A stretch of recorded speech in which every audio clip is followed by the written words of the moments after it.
Olá pessoal, aqui é o professor Martins e a gente está gravando aqui o nosso último vídeo, né? A gente só gravou 2 dessa obra, Como Chegar ao Sim com Você Mesmo. Não que a obra não seja importante, mas nós começamos essa semana o nosso projeto, né, da nossa primeira disciplina de Teoria e Prática de Negociação e Meditação na cabeça. Nós começamos a semana a nossa primeira disciplina, né, de Teoria e Prática da Negociação e Mediação. Então, isso demandou bastante, né? É uma disciplina virtual que a gente está fazendo experimentalmente aqui na universidade, devido a esse momento. E então nós não tivemos muito tempo para fazer a edição de outros vídeos, né? Tenho tentado dominar bastante a curva de aprendizagem, né, de todas essas atividades que a gente tem que para criar disciplinas online, mas eu vejo que isso é importante até para que futuramente a gente possa ter cursos, né, à distância, falando de negociação e mediação de maneira interativa. Vamos ver se isso vai ser possível, né? E daí a gente está fazendo alguns experimentos aqui. Então, por isso que a gente não gravou outros vídeos desse livro. Mas nós terminamos a leitura dele agora, né? E então por isso que eu estou gravando esse último vídeo aqui para falar do assunto. De uma maneira geral, eu gostei da obra, né? Acho que ela é uma obra interessante para o ponto de vista pessoal, né, de autodescoberta, de autoaprofundamento e até de posturas pessoais em relação ao enfrentamento de conflitos. Então, eu acho que essa obra, né, se a gente colocar realmente em prática os 6 passos que ele indica na obra, a gente pode realmente ter mais sucesso com nossas próprias realidades diárias. Ele até no final do livro ele coloca bem isso. Ele fala, olha, todo dia eu acordo e olho no espelho, né? E tento mentalizar, né? Olhando para aquele que vai ser a pessoa que vai mais desafiar, né? Que vai mais trazer entraves para a realização do sim hoje para mim, que sou eu mesmo. Então acho que foi bem interessante a colocação dele. E se a gente realmente começar a ter mais atenção, né? Em tudo que a gente acaba fazendo e nas dificuldades que nós mesmos acabamos criando e tornando empecilho, né, para a realização de um acordo, né, de uma negociação, de uma mediação, nós podemos ter então um vasto material de aprendizagem para se melhorar e aos poucos, né, e ele fala sobre isso, né, que nós temos que treinar os 6 passos para que nós possamos cada vez mais, como músculos, né, criar musculatura para conseguir colocar isso em prática da melhor maneira possível. O autor procura demonstrar na obra inteira, né, esse sucesso que ele tem, esse grande histórico de 35 anos de atuação na área, né, de resolução de conflitos. Ele procura mostrar um pouco do lado pessoal dele, das atividades que ele tem na prática, né, dos casos mais importantes que ele participou. Então é bem interessante a leitura dessa obra, né? Eu recomendo, é um livro assim bem barato de se conseguir, né? Você consegue usado aí por R$ 20 e vale a pena você fazer essa leitura e colocar em prática as técnicas dele. Eu fiz várias reflexões, fiz vários pensamentos, vários insights. Em vários momentos me trouxe à tona coisas que a gente às vezes faz intuitivamente e não tem a noção técnica, né, do que está fazendo, mas percebe, e aí quando lê a obra, percebe que está no caminho certo, né? Percebe que está entrando em conexão com as melhores ideias, e isso é importante, isso é uma sincronicidade, né, de que a gente realmente está focando naquilo que deve ser feito, né? Avançando um pouco aqui, né, eu preparei alguns slides aqui para a gente conversar. Uma das coisas que me chamaram muita atenção nessa obra, que merece talvez um aprofundamento maior nosso, é sobre a questão do arquétipo do ganha-perde, né? Então, a gente às vezes acha que no direito, né, se pressupõe sempre uma balança igualitária, né, onde a gente vai conseguir sopesar e chegar a um resultado equilibrado. Mas quando a gente pensa, né, num resultado que seja equilibrado, ele pode estar sendo efeito de uma barganha. A gente falou sobre barganha no vídeo anterior, né, de como ela é um arquétipo inconsciente, né, toda vez que a gente vai fazer uma negociação, a gente tende a barganhar, a levar para esse lado da barganha, mas dentro disso também pode ter o arquétipo do ganha-perde, né? Então, dependendo da forma como a pessoa vai para uma barganha, né, ela pode, de uma maneira, se ela for uma pessoa mais dura, áspera, né, chegar nessa barganha, ela tem uma tendência a ganhar mais do que uma pessoa que chega mais maleável e aí tende a perder. Então, só aí a gente já viu o desequilíbrio da coisa, né? Então, há um ganho e há uma perda, há um desequilíbrio de forças. Então, essa ideia de reequilibrar a balança, né, pressupõe o quê? Que a gente saia, então, deste modelo de ganha-perde, né? Então, a gente sai desse modelo de reação defensiva, né? Dessa ideia, né, ancestral nossa, né, de enfrente ou fuja, né? Isso é uma coisa muito ancestral nossa, uma coisa, né, até instintiva, de defesa mesmo. Então, assim, quando a gente está diante de um conflito, né, a tendência é essa, né, é se colocar de uma maneira totalmente defensiva, e aí você vai, né, para o confronto ou você vai para a fuga. E nesses dois casos, você pode ter perdas e ganhos, né? Então você não está trabalhando dentro de uma outra perspectiva, que é a que ele vai trazer, que é a do ganha-ganha, né?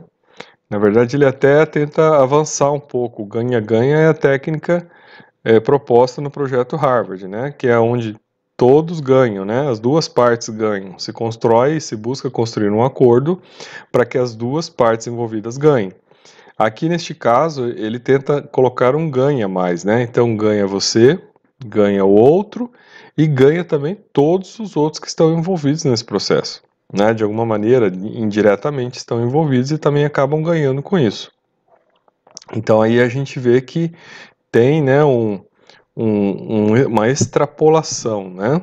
E ele sempre fala isso, né? Ele traz uma palavra interessante, ele traz uma analogia interessante que é a seguinte: você tem que usar a criatividade para aumentar o bolo e daí você pode dividi-lo melhor, né? Então, se você sai das posições e você tenta com a criatividade, com as ideias, construir algo ampliado, todos podem ganhar nessa estratégia, né? Então isso implica em superação da visão da escassez, né, que muitas vezes nos coloca na posição defensiva, porque se estamos diante de algo que é escasso, vamos lutar o máximo por aquilo.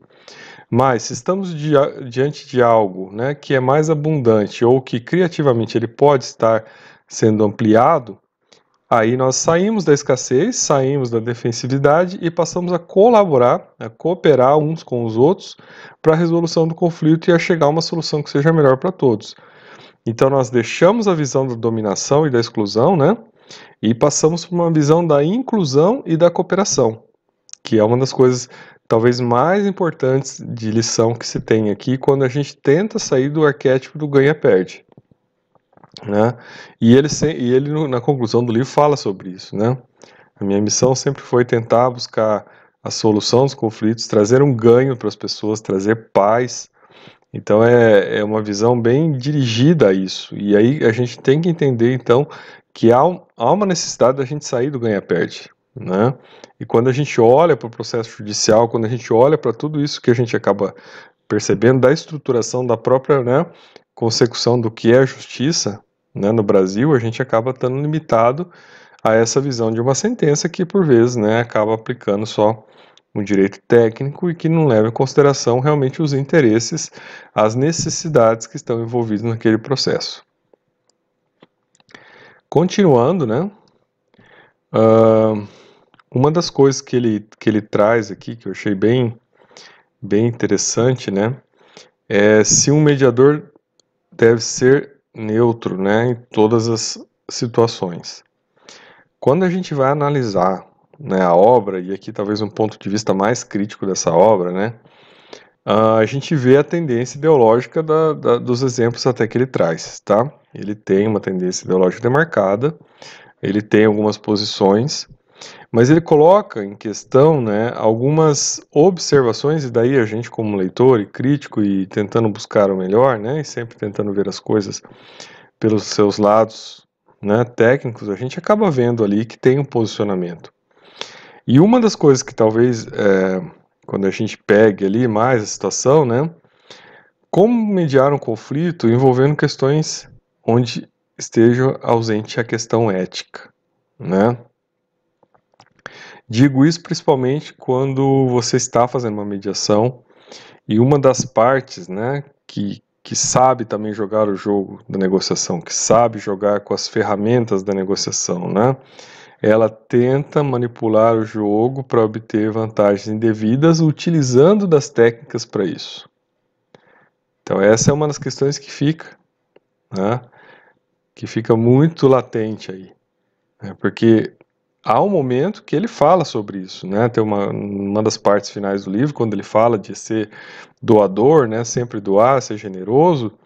Tem uma parte que ele admite, né? A gente tem que ter limites a isso, né? Para que na nossa posição de doador a gente não seja explorado, ou para que na nossa posição de doador a outra parte, né? Enquanto tomador não acabe satisfazendo toda a sua necessidade, enquanto a gente fique, né? Numa situação de perda. Porque o ganha-ganha que ele propõe é quando todos ganham, né? E a doação que ele propõe, a posição de doação que ele propõe, é aquela doação que faça todos ganharem. Mas é muito complicado quando nós estamos lidando com perversos, né? Pessoas que estão ali sabendo jogar o jogo, utilizando das técnicas para conseguir vantagem somente para ele. Daí como que a gente controla esse jogo, né? Então a gente sempre tem que ter atenção, né? Esse é um livro então que a gente tem que ler com atenção. Por quê? Porque existem situações, e nós vamos ter que entender isso, né? Que nós não podemos relativizar as coisas, né? E daí eu coloco essa questão do seu mediador tem que ser sempre neutro, né? Ele tem uma situação fática onde ele vai fazer uma mediação, né? De um líder político da América Latina, Hugo Chávez, onde ele tenta fazer uma mediação de uma crise social que estava passando na Venezuela, né? Para mediar a posição de Hugo Chávez com a oposição. Então ele vem fazer essa mediação, mas o que a gente percebe, né? E agora entendendo, claro, depois, muito tempo depois da história, é que, né? Essas situações todas, essas mediações todas só permitiram que a situação política e social daquele país piorasse cada vez mais e chegasse até o nível máximo de destruição que nós estamos vendo agora. Então é muito complexo, né, a gente olhar uma situação dessa, né, ele coloca no livro, esse é um livro de 2016, mas ele coloca, né, aquela situação como tendo sido uma situação positiva, mas se nós formos analisar no contexto histórico, né, do que está ocorrendo, o que aconteceu lá, não foi positivo. Né? A situação que ele mediou não foi em 2016, mas o livro é de 2016. Mas a situação foi bem antes. Agora, a colocação que se tem é que todos os casos, né, nem sempre, né, a gente vai poder ter essa confiança de que, né, a mediação está sendo feita da melhor maneira possível ou os resultados delas são possíveis. E a gente talvez tenha que avaliar nessas circunstâncias e tomar outras posições. Né? Ele fala, se eu não tivesse tomado aquela posição, talvez ele não teria conversado comigo. Né? Mas será que a conversa que ele teve com esse mediador foi adequada para as pessoas, né? Para aquela situação? Foi a melhor conversa? Será que essa mediação somente não permitiu que a continuidade das coisas, a piora das coisas continuasse? Então essa é uma questão que se coloca. Será que o mediador tem essa responsabilidade? Ou ele simplesmente media, termina o serviço dele, vai embora, coloca no livro que ele fez a parte bonita da história e foi embora? E há mais coisas ainda, né? Há alguns pontos críticos também, né? Algumas outras situações que ele coloca nesse livro, né? Citando exemplos, por exemplo, de Einstein, da questão de se pensar que o universo conspira a favor de todos, né? Ele vê o universo como amigo e não como inimigo. Só que nós não podemos esquecer que Einstein participou do projeto Manhattan de criação da bomba nuclear, né, americana. Então a gente também não pode esquecer disso, né? Então, quer dizer, via o universo como amigo e cria uma bomba nuclear. né? Então, veja, é essa questão das relativizações que tem que ser questionadas, né? Então, a gente percebe uma fundamentação ideológica no autor. A obra dele é muito interessante, tem muitos pontos positivos, mas aquele ponto que nós sempre temos que ter em consideração é que é o seguinte: nem sempre nós podemos também compactuar, né, com o autor, com o pensamento, porque ele traz ideias positivas.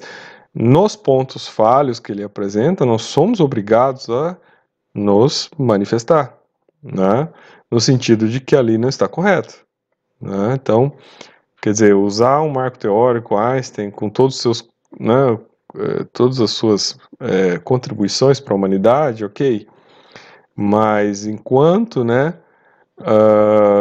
detentor de uma posição de benefício, né, de foco na humanidade enquanto, né, não, enquanto amiga e criar uma bomba nuclear, você tem que ter uma crítica em relação a isso, né? É uma relativização.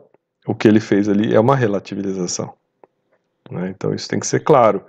E existem várias relativizações no livro, né? Em várias situações de participação dele, né? Principalmente quando tem essas questões mais polêmicas, ideológicas, aonde ele acaba, né, relativizando a situação e não, né, se posicionando dentro de uma premissa de neutralidade, que é o questionamento que a gente está fazendo aqui, né? Será que o mediador sempre pode ser neutro em todas as circunstâncias? No projeto Harvard, a gente vai ver que existem padrões, existem limites, existem pisos, né? Então, se a gente for pegar pelo Roger Fisher, que é o professor dele, a gente vai ver que existem padrões, existem situações onde dali não pode passar, porque existe uma premissa ética mínima a ser colocada em prática, né? E aqui a gente já vê que a postura dele é outra, né? Que a postura dele é de fazer a mediação independente, né? Se o que está ali exposto é uma situação que não, né, está condizente com a questão ética, né? Tem falhas ali, pelo menos falhas de relativização, né, que precisam ser encaradas e demonstradas, né? Não sei, né? Então veja assim, será que o mediador pode permanecer isento nesse caso, né? Então fica a questão para que todos possam ler o livro e refletir sobre o assunto, que isso é o mais importante. Não importa muito a opinião, né, aqui do analista, mas que vocês façam a leitura do livro, façam suas reflexões, né, e entendam que a gente está trabalhando aqui com conceitos mais, né, amplos, tá? E o último aspecto aqui que eu achei realmente muito interessante aqui, já estabelecendo um elogio para a obra, né, com a capacidade do autor de correlacionar os assuntos, e realmente aqui ele trouxe algo fantástico, né, que é a questão do entendimento, né, do papel do lado direito do cérebro, né, e das satisfações imateriais. Então ele consegue fazer uma leitura, né, do orientalismo aqui, né, das propostas do Zen, budismo, do orientalismo, né, várias propostas da meditação. Né. No primeiro momento do livro ele começou a falar de meditação e ele não chamava aquilo de meditação, né, chamava de contemplação. Eu falei, olha, ele está falando de meditação aqui. Mas chega numa parte do livro que ele declara, né, não, é a meditação. Então ele vai e ele traz essa questão e realmente é muito interessante o que ele faz ali, né? Ele relaciona essa questão, né, da autopacificação, da autossatisfação, né, a partir de uma construção que ela esteja ligada mais ao lado direito do cérebro. E aí os insights foram maravilhosos, né? Fiquei tentando, né, refletir sobre isso e vendo como a nossa vida, o nosso mundo hoje, ele está todo estruturado pelo lado esquerdo do cérebro, né? Ele é um mundo completamente voltado para questões de lógica, para questões de racionalidade, para questões de estética, né? Para questões materiais. Então, né, os discursos são estéticos, né? Os discursos, eles têm uma valoração de beleza a partir do próprio discurso, né? De você estar fazendo o que é certo no discurso, independente se as suas práticas estão adequadas àquilo, né? Um discurso por vezes vazio e preso em posições, né? Posições que muitas vezes geram conflito entre pessoas, né? Por quê? Porque criam caixas de diferenças onde cada uma dessas caixas compete com as outras caixas onde estão as outras diferenças, né? Então, tudo isso dentro de um processo lógico, de uma racionalidade constituída, né? De todo um pensamento, né, cultural constituído, de um modelo cultural de enfrentamento, né? Podemos dizer assim, focado no materialismo, extremamente materialista, né? Estético materialista, e tudo isso voltado pela interferência, né, do lado esquerdo do cérebro, claro que é uma conquista da humanidade, a evolução, né? A gente sai da idade das trevas e a gente entra na fase iluminista né, do avanço, e a partir dali tudo acontece, né, com o uso da racionalidade, da lógica, do materialismo e da estética, né? Tudo isso compõe o nosso mundo atual, né, no mundo que nos trouxe até aqui. Só que a partir de um determinado momento, este mundo passa a ser, né, em si um mundo que traz a sua própria semente de destruição, né, a partir do momento que fica se amarrado a essas questões, né, e se deixa de lado o outro lado do cérebro, que é tão importante quanto este lado do cérebro, né? Então não é a situação de sair do lado esquerdo para viver só as questões do lado direito, mas, por exemplo, o lado direito está ligado com a questão da intuição, com a questão da criatividade, né, da conexão e da metafísica, né? E tudo isso, né, perpassa por essa capacidade, então, da gente superar, né, essas instalações, né? Então, quer dizer, o dogmas das posições, da escassez, do ganha-perde, das insatisfações, né? Porque enquanto você está trabalhando só dentro de uma lógica de racionalidade, estética e materialismo, você vai trabalhar com um mundo de insatisfações constantes e permanentes. E o que ele propõe nesse nível, para você chegar ao sim com você mesmo, é você superar, então, esses limites do mundo escasso, do mundo material, né? Da escassez do mundo material, dessa constante busca, né, de preenchimento, para entrar no seu lado mais interno, né? O seu lado mais conectivo com o todo, metafísico, né? Aonde você, a partir de atividades como meditação, reconexão com a natureza, né? Busca de sentido em coisas que lhe deem satisfação íntima, né? Que você possa utilizar isso para você ter, né, um ponto de equilíbrio, né? Um ponto de equilíbrio que lhe deixe satisfeito, né, que ele cria um senso de propósito, ele cria uma possibilidade de generosidade com os demais, e a partir disso, então, você vivenciar menos conflitos ou estar mais predisposto a poder ajudar na resolução dos conflitos alheios. Então é fantástico essa análise dele, né? Essa parte da obra dele talvez seja a parte mais sensacional, né? Onde ele consegue interligar essas questões todas, né? Interligar o orientalismo, interligar a questão né, do entendimento do funcionamento do cérebro humano, do que a gente vive, como é que o conflito se estrutura, né? Como é que o conflito vem muitas vezes por essa base, né? Desse confronto, né? Dessas racionalidades, e como a saída está em buscar um equilíbrio do lado esquecido do cérebro, né? Que é esse lado que foi colocado, né, à sombra, né?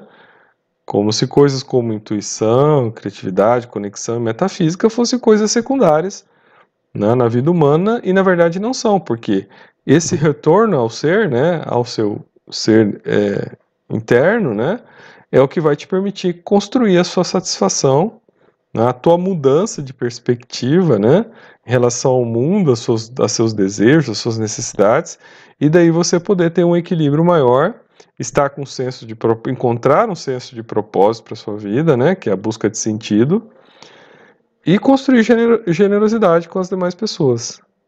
E isso é muito fantástico, né? Realmente a meditação tem um papel maravilhoso, né, em te trazer bem-estar, equilíbrio, uma boa sensação. As concepções todas de orientalismo também trazem muito isso.